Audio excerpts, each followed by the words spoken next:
चले ये आपकी पार्टी के अकाउंट्स में पैसे कौन डालते रहे। शेख रशीद ने अदलिया के खिलाफ कानून साजी का ख्वाब देखने वालों को आईना दिखा दिया। बोले सुप्रीम कोर्ट को जेब की घड़ी हाथ की छड़ी नहीं बनाया जा सकता। अदालत उज़्मा की खुद मुख्तारी को आईनी तहफ़्फ़ुज़ हासिल है। न मनपसंद कानून साजी होगी और न नवाज शरीफ आएगा। पंजाब का सियासी कूड़ा करकट गटर में फेंका जाएगा। उन्होंने दावा किया कि अक्टूबर नवंबर में मुल्क में इलेक्शन होंगे।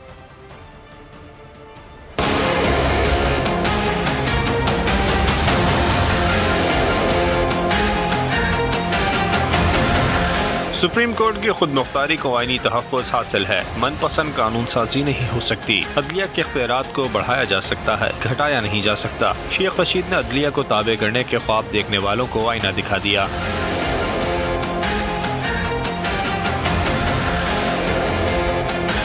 ट्विटर बयान में शेख रशीद बोले, सुप्रीम कोर्ट को कातिल अदलिया कहा गया। सुप्रीम कोर्ट को जेब की घड़ी हाथ की छड़ी नहीं बनाया जा सकता। पंजाब में गवर्नर राज भी नहीं लगाया जा सकता। शेख रशीद का मजीद कहना था कि मॉडल टाउन के शहीदों को इंसाफ मिलेगा। मुल्की असासे बेचने से पहले ही इनका खेल खत्म हो जाएगा। न मनपसंद कानून साजी होगी और न नवाज शरीफ आएगा। पंजाब का सियासी कूड़ा करकट गटर में फेंका जाएगा। नैब की मनपसंद तरमीम भी खत्म होगी। ओवरसीज को वोट का हक भी मिलेगा। शेख रशीद ने दावा किया कि अक्टूबर नवंबर में इलेक्शन होंगे।